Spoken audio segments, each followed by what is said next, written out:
Boa noite! Hoje nós vamos estudar a disciplina de processos patológicos. Dando continuidade à nossa aula, nós vamos estar estudando hoje sobre a inflamação. Vamos ver quais são os tipos de inflamação que existe e como que acontece para ocorrer um processo inflamatório. O que seria realmente a inflamação?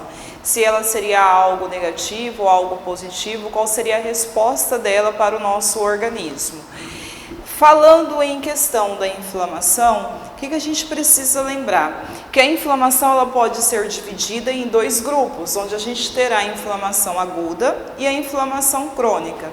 O que vai diferenciar uma inflamação da outra é exatamente a questão do processo, ou seja, quando que ela se inicia e até quando essa inflamação ela vai se evoluindo. Porque a inflamação aguda, ela tem uma resposta imediata.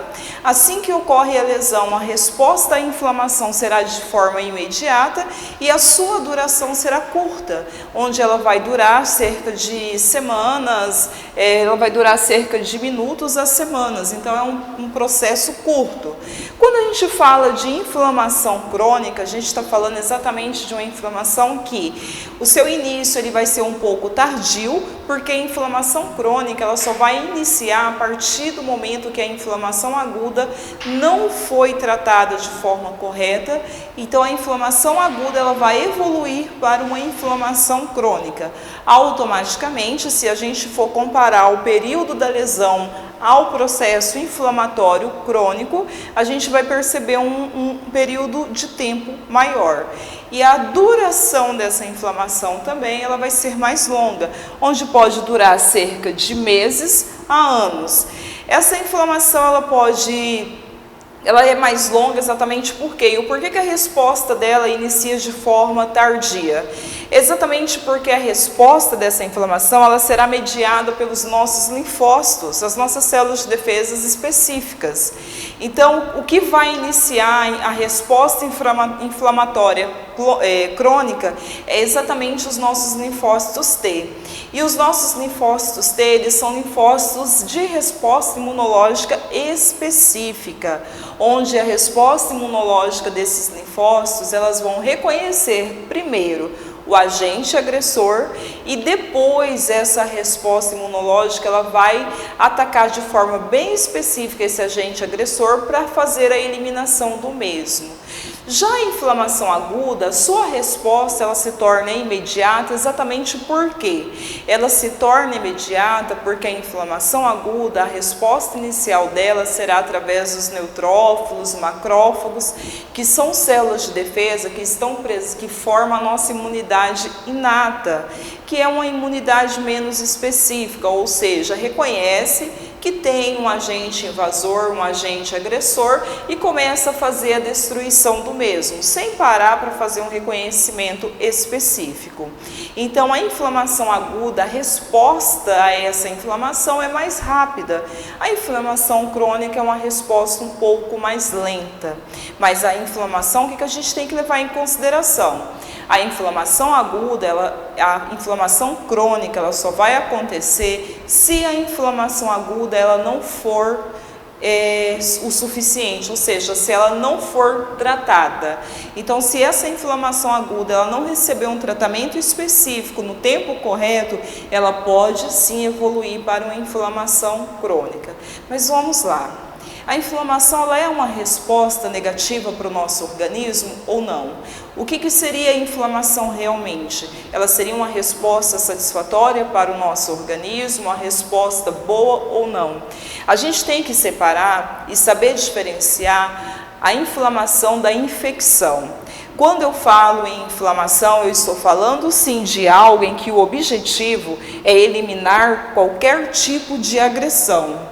Então, a inflamação é diferente da infecção, é algo extremamente bom para o nosso organismo. Agora, a infecção, ela é quando a gente sofreu uma lesão que foi estimulada por algum agente agressor. Então, se a gente sofreu essa lesão, a gente está tendo uma infecção.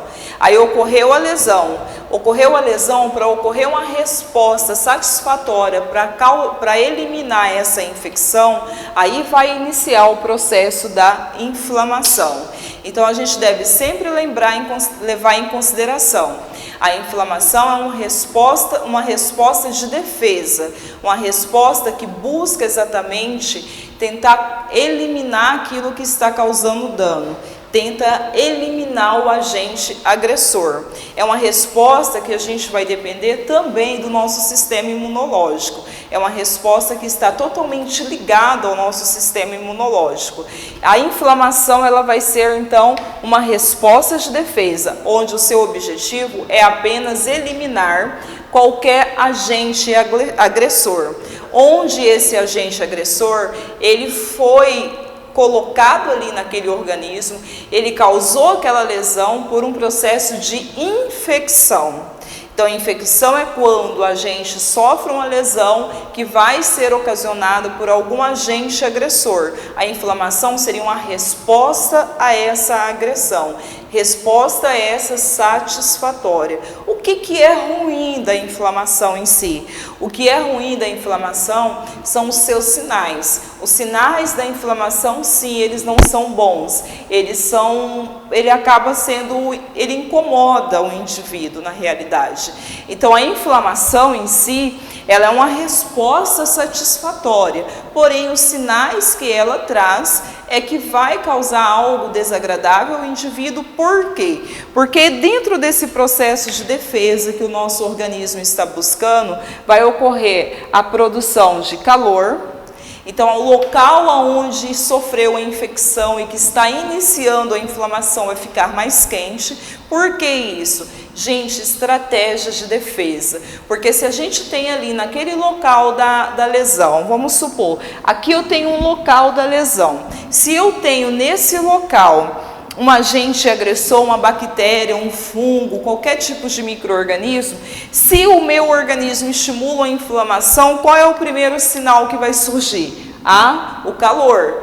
E se ocorrer o calor, aumentar a temperatura naquele local ali, o que vai acontecer? O organismo está conseguindo inibir o desenvolvimento do micro-organismo. O micro-organismo simplesmente ele não consegue desenvolver com temperaturas que não são compatíveis com a temperatura dele, que não está dentro da sua temperatura tolerável. Então, quando existe o calor estimulado pela inflamação, a gente vai ter ali um bloqueio no desenvolvimento do micro-organismo. Ele para o seu desenvolvimento, ele para o seu processo de reprodução. Então, o organismo está buscando estratégias para conseguir combater aquela infecção. E quando tem também, no início da inflamação, além do calor, vai se perceber a questão do rubor. O rubor seria vermelhidão. O local, então, ele vai ficar um pouco vermelho, vai ocorrer uma mudança ali na alteração da cor do local, exatamente pelos estímulos que aquela infecção está fazendo, que a gente vai ver aqui detalhadamente. E outra característica da inflamação, o edema, o inchaço. O local onde foi lesionado, que sofreu a infecção, ele vai sim apresentar um edema, ele vai ficar um pouco mais inchado comparando com outras regiões do corpo desse indivíduo que não está lesionada. Esse inchaço também é algo como resposta da inflamação. Como a inflamação ela vai envolver os nossos vasos sanguíneos, ela vai envolver células de defesa, automaticamente ocorre o aumento. Aumenta-se aquela região, a gente percebe-se o inchaço daquela região em que sofreu a infecção. Outra característica também que é muito específica da inflamação, que incomoda, que isso também faz com que a gente classifique a inflamação como algo negativo, seria o aparecimento da dor. Mas na realidade a dor está acontecendo porque o local está infeccionado, está lesado. Então a lesão naquele local, a infecção, ela vai causar uma certa dor. E todo aquele inchaço, toda aquela modificação que a inflamação está causando ali no local, para combater a infecção, vai gerar dor também. E se essa inflamação ela for evoluindo, pode ocorrer a perca da função do membro. Não quer dizer que você vai perder o membro, vai ocorrer um processo de amputação. Não seria isso, na inflamação aguda não. Você pode ficar com o membro um pouco impossível de movimentá-lo, exatamente porque ele foi lesionado, ele está sofrendo uma agressão, ele está sofrendo uma infecção, ele está passando por um processo de inflamação para tentar recuperar aquelas células ali que sofreram a lesão. O que é negativo da inflamação são os seus sinais. Os sinais da inflamação, eles são negativos exatamente por quê? Porque ele vai causar um certo incômodo no indivíduo, mas não que sejam sinais negativos que está mostrando que não está bem o negócio ali. Está mostrando que o seu organismo está reagindo, ele está buscando curar aquela infecção.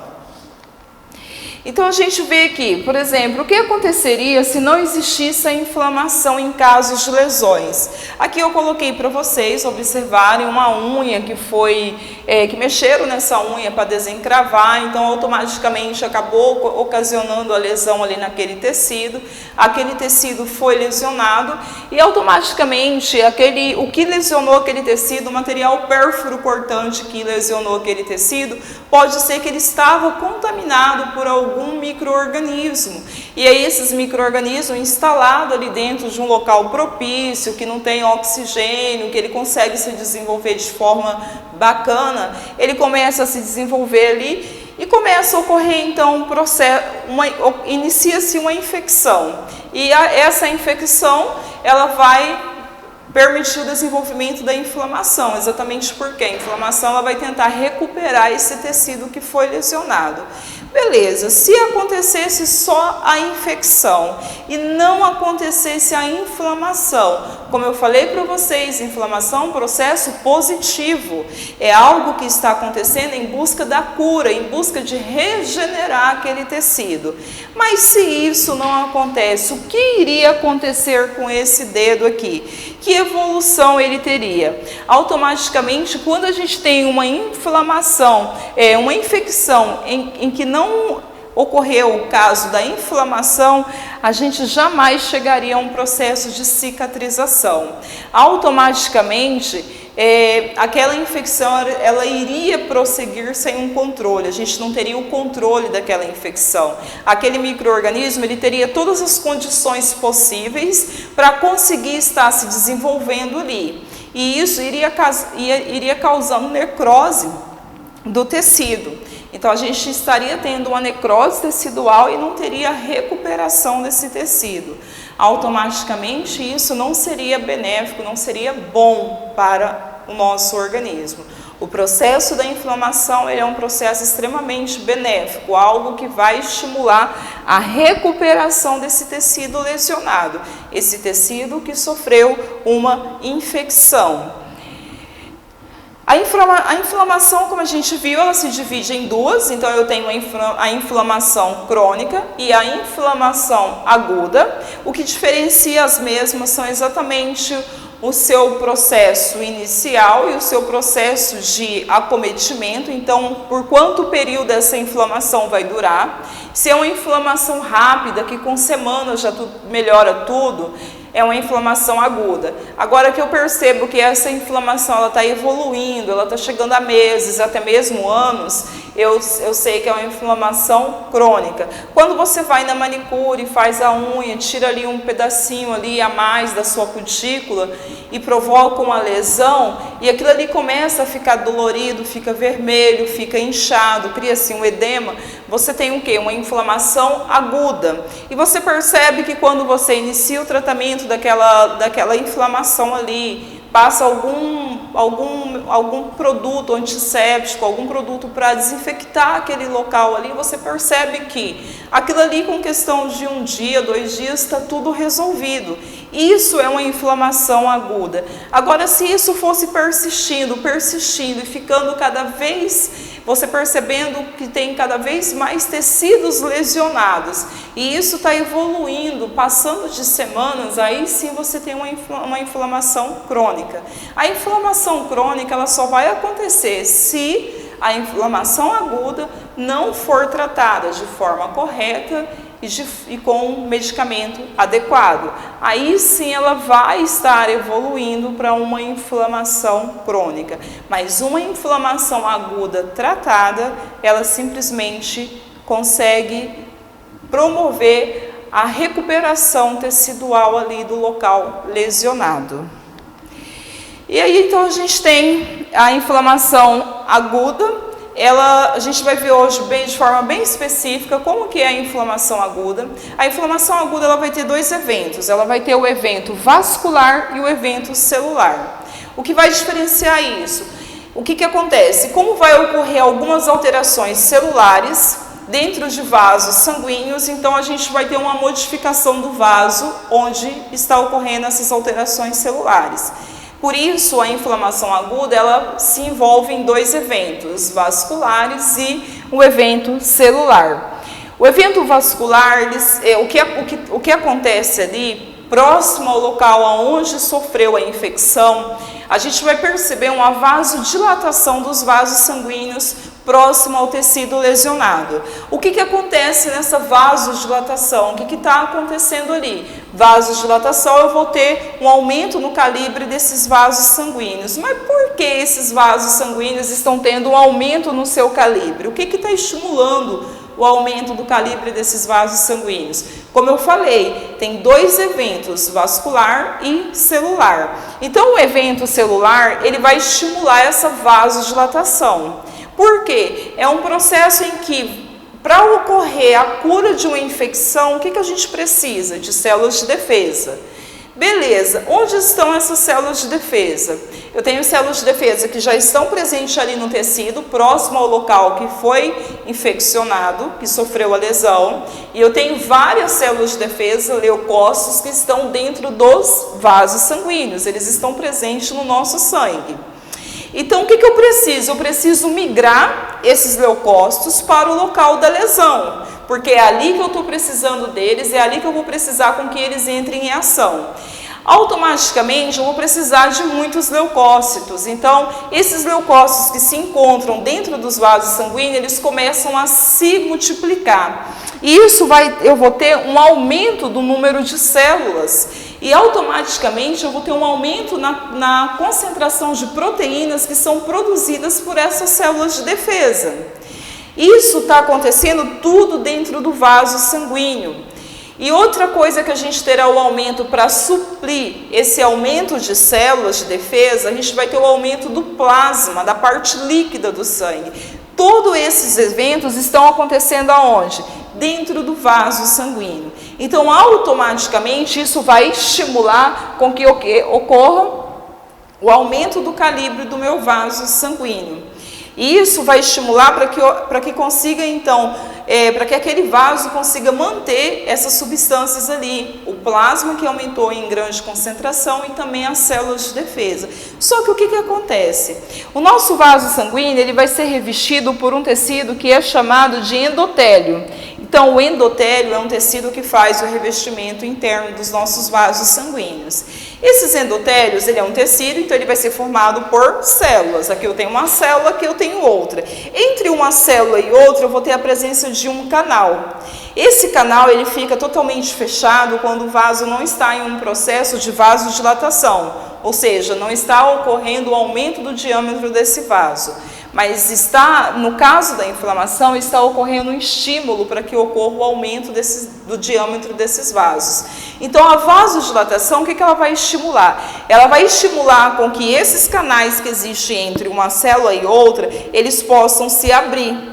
Eu vou perceber, então, a abertura desses canais. Quando esses canais se abrem, o que vai possibilitar? Vai possibilitar a saída de células e a saída de plasma. Então, essas células de defesa que estavam se reproduzindo ali dentro do vaso sanguíneo, para chegar até o local da infecção, elas vão conseguir sair por esse canal presente lá no endotélio para o local da infecção, para o tecido lesionado. Então, a gente vai ter o aumento dessa concentração de proteínas e o aumento na concentração do plasma sanguíneo vão estimular a abertura dos canais de endotélio para que ocorra a saída dessas células de defesa para esse local. Beleza, saiu. O que eu vou perceber ali? Eu tive a saída de grande quantidade de leucócito e de plasma sanguíneo de dentro do vaso sanguíneo.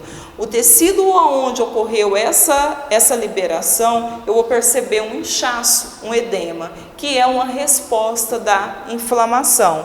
Então aqui a gente vê que o calibre do vaso sanguíneo, para ele aumentar, ele vai depender do acúmulo de células e proteínas. Então, conforme vai aumentando a concentração de células e proteína, eu vou tendo um aumento do calibre do vaso sanguíneo. E eu percebo que o aumento do calibre do vaso sanguíneo está totalmente ligado com o aumento da permeabilidade do vaso, que é o que eu falei para vocês. O endotélio vai esticando porque o vaso está dilatando. E aí o que vai acontecendo? Os canais que estavam fechadinhos ali, ele vai simplesmente se abrir. Automaticamente, o aumento do calibre do vaso aumenta a permeabilidade do vaso sanguíneo, que é algo extremamente ligado um ao outro.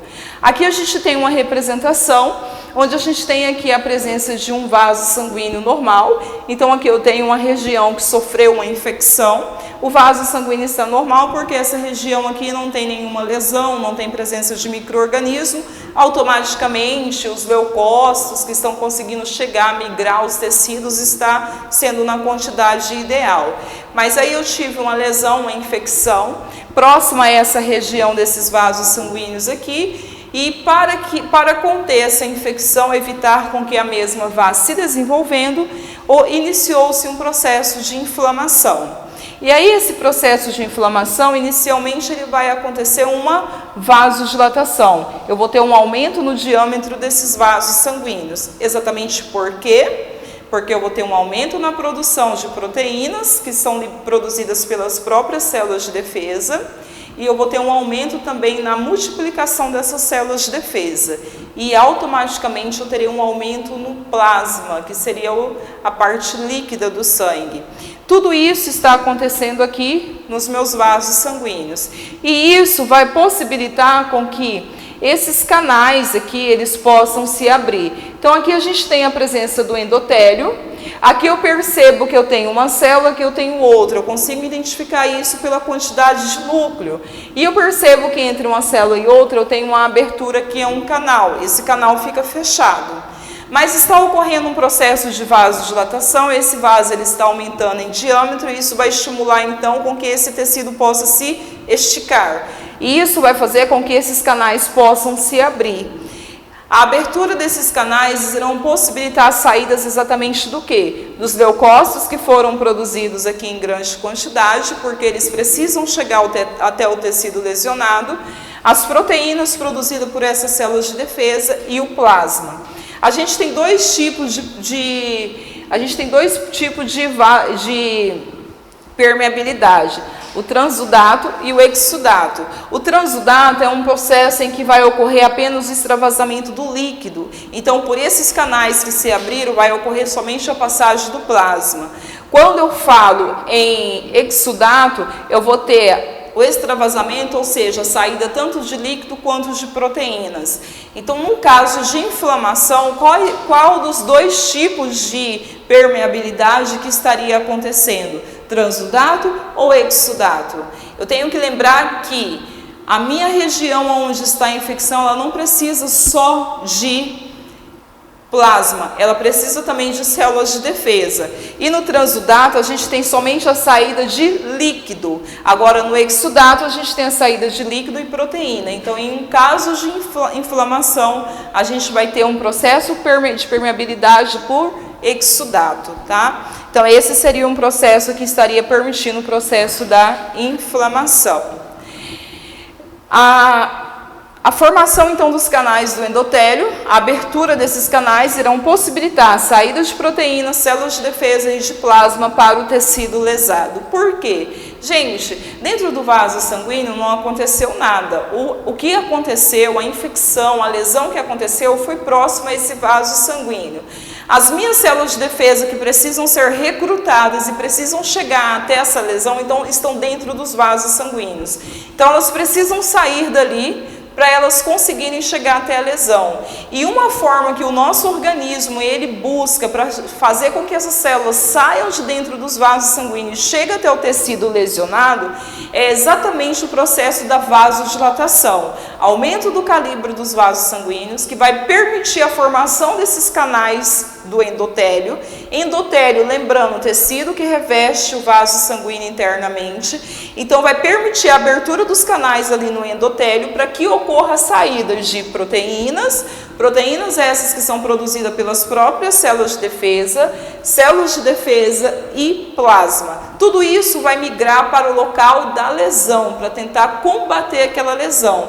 E quando isso acontecer, a gente vai perceber a presença de um edema, que seria um inchaço ali no local. Exatamente por quê? Porque eu vou ter o acúmulo de líquido e células de defesa que não estavam ali naquela região.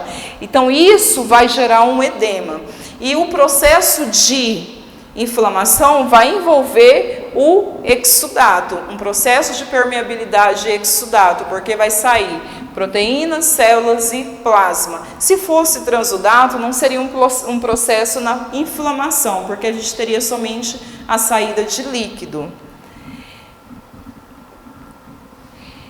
Então, uma outra característica também, um evento celular que acontece no processo da inflamação é a diapedese leucocitária, que seria exatamente o quê? A saída das células de defesa para o tecido, a saída das células de defesa do vaso sanguíneo para o tecido.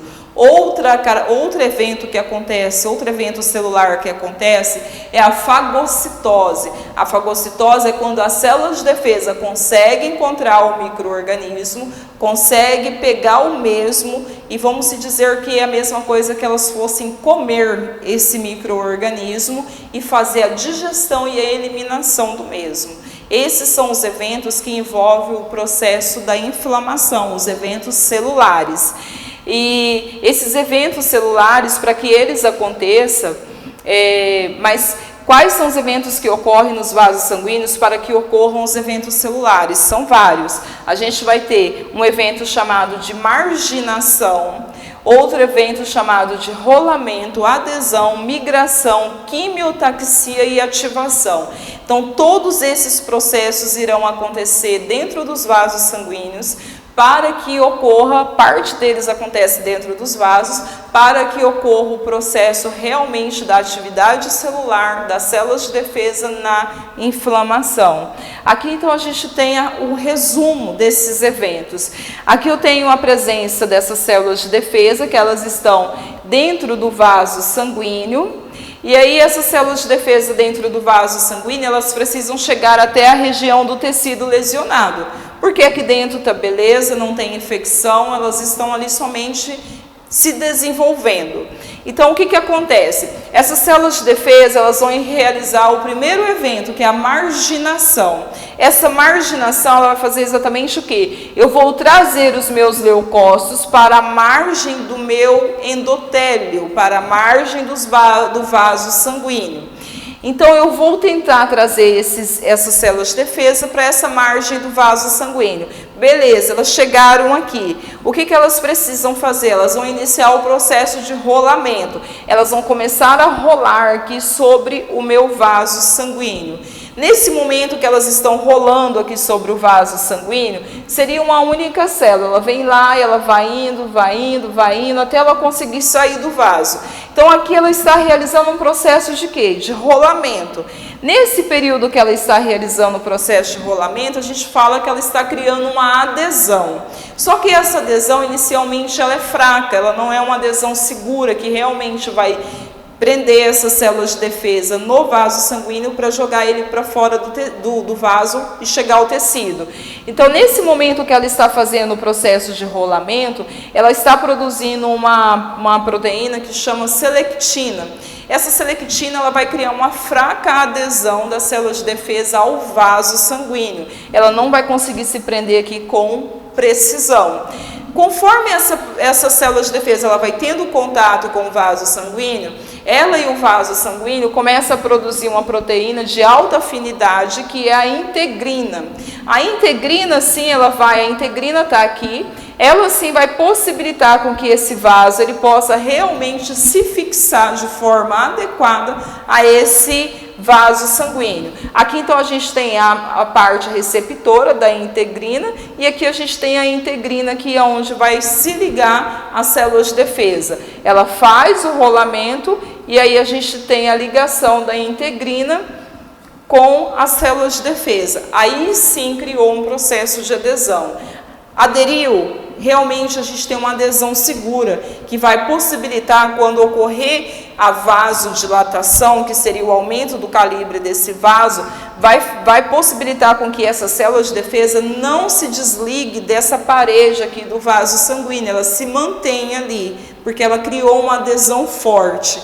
E automaticamente, nesse período aqui, quando a gente tiver a abertura desses canais do endotélio aqui, eu vou ter um processo de diapedese. Então, eu vou ter a diapedese, que seria a passagem dessas células de defesa do vaso sanguíneo para o tecido.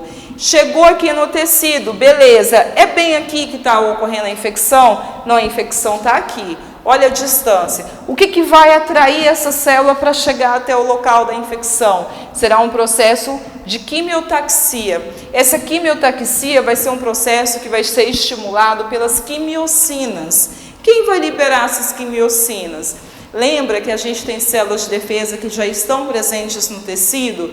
E essas células de defesa, quando elas não dão conta de eliminar o agente agressor, elas começam a liberar as suas quimiocinas para atrair outras células de defesa para o local. Então, essas quimiocinas aqui, elas vão criar um processo de quimiotaxia, atrair essa célula, esse neutrófilo aqui, até o local da infecção. Chegou ao local da infecção, o que esse neutrófilo precisa fazer? A sua função, que é a fagocitose. Então, ele precisa pegar esses agentes invasores aqui e simplesmente fagocitá-lo. No início do processo da fagocitose, a gente fala que a célula começa a formar pseudópodes. Pseudópodes seria falsos pés, que a gente começa a perceber nessa célula aqui. Aqui ela está normal e aqui a gente percebe que ela forma umas projeções. Então, esses falsos pés seria exatamente para envolver essa partícula, esse agente agressor, e levar para o interior das células de defesa para que ela possa fazer a digestão desse agente agressor. Então, aqui está ocorrendo o processo de fagocitose, a destruição desse micro-organismo. Mas se for um micro-organismo muito grande, que a célula de defesa não dá conta de fazer a sua fagocitose, ela vai simplesmente realizar o processo de degranulação. Essa degranulação seria a liberação de substâncias ali, substâncias que são produzidas pela própria célula de defesa, que vão ter contato com esse agente agressor e vão fazer a destruição do mesmo. E isso vai possibilitar a cura daquela lesão, vai possibilitar então a cura da infecção. Esses são os eventos celulares que envolvem todo o processo da inflamação aguda. Então, a inflamação aguda ela vai ser mediada por neutrófilos, macrófagos. Então, são essas células de defesa que participam do processo de inflamação aguda. E aqui a gente tem então uma representação de como que seria o processo de fagocitose. Ela vai formar esses falsos pés então ele vai envolver a partícula. A partir do momento que ele envolve a partícula, a gente vai ter a presença de um vacúolo digestivo, aonde dentro desse vacúolo serão liberadas partículas que vão fazer a digestão desse agente invasor. O mesmo será eliminado, e isso vai acontecendo com todos os agentes invasores que estão presentes ali, eles serão eliminados, a gente terá então a recuperação daquele tecido, aonde vai ocorrer a recuperação dessa lesão. Mas isso aí demora? A gente tem que lembrar, a inflamação aguda ela demora cerca de questão de minutos a semanas. Então, a gente não é um processo demorado, é um processo rápido de resposta imediata. E aí a gente pode ter algumas deficiências leucocitárias, Porque quem faz a defesa do nosso organismo são leucócitos, e aí os nossos leucócitos, eles recebem a classificação de acordo com a característica de células de defesa. Então, de acordo com o formato da célula, a atividade que essa célula de defesa vai realizar, a gente classifica o leucócito, macrófagos, neutrófilos, eosinófilos. Então, tudo é leucócito. Se a pessoa tiver uma deficiência leucocitária, ela pode não ter uma resposta boa numa inflamação aguda, porque a inflamação aguda, ela busca exatamente a tarefa, ela quer ver o trabalho dos leucócitos ali sobre a lesão. Então, essa pessoa, ela pode ter defeitos na adesão leucocitária. Lembrando, o que seria a adesão? Seria exatamente a fixação desses leucócitos à parede do vaso sanguíneo, para quando ocorrer a abertura no canal ali da parede do vaso sanguíneo, o leucócito esteja ali presente para sair, ele não se perca ali no fluxo sanguíneo, ele esteja ali ligado à parede do vaso para sair e chegar até o tecido. Então, se a pessoa tiver um defeito nessa adesão leucocitária, ela vai ter dificuldade de liberar leucócitos para migrar para o local da lesão. Outra deficiência que a pessoa pode ter na questão das selectinas e integrinas, que seriam as proteínas, essas proteínas aqui que vai fazer a adesão firme do leucócito. Então, se ela tiver pouca integrina, pouca selectina, ela não vai ter proteína que fixe esse leucócito na parede do vaso. Deficiências dos fatores quimiotáticos, que seria exatamente atrair, liberar substâncias, proteínas produzidas pelos próprios leucócitos, que atraem outros leucócitos a virem migrar para o local de lesão para auxiliar no processo da recuperação. E deficiência também na fagocitose, que pode ter alguma deficiência nas enzimas presentes nos lisossomos, que é a enzima MPO. Então, essa enzima MPO são exatamente enzimas que são liberadas pelos nossos lisossomos, tá? Lisossomos, lembrando, são organelas que existem dentro das células. E defeitos também pode ocorrer na degranulação. Degranulação seria um evento de destruição do agente invasor. Esse agente que é muito grande, que não pode ser fagocitado, não passa pelo processo da fagocitose, ele precisa ser destruído. E aí ele vai ser destruído fora das células de defesa, que vai ser por uma degranulação, onde serão liberadas substâncias ali pelas células de defesa que vão degradar aquele agente agressor. Essas seriam umas das deficiências que pode existir no indivíduo, que pode dificultar um processo de inflamação aguda acontecer de forma precisa. E aí, provavelmente, esse indivíduo vai evoluir para uma inflamação crônica. E as causas de uma infecção, de uma inflamação aguda, ali seria uma inflamação aguda, não infecção, seria casos de infecção, quando a gente tem, por exemplo, uma perfuração por uma ferpa ou um espinho que esteja contaminado com micro-organismo, aonde esses micro-organismos foi levado ali para dentro do nosso tecido e vai causar um processo de desenvolvimento, e aí nesse desenvolvimento microbiano a gente terá uma infecção. Morte das células, que pode ser induzida por essa infecção, uma necrose. Corpo estranho, então algum corpo estranho que não precisa ser um micro-organismo, pode ser uma outra substância, um espinho ou outro material, que vai causar então uma inflamação aguda. E a resposta imune, algumas pessoas podem ter uma resposta imunológica exagerada, que vai estimular o desenvolvimento de uma inflamação aguda. Essas seriam as características sobre a inflamação aguda que a gente precisava ver, para que a gente possa compreender de forma mais clara a inflamação crônica. Então, seria basicamente isso que a gente estaria vendo nessa aula de hoje.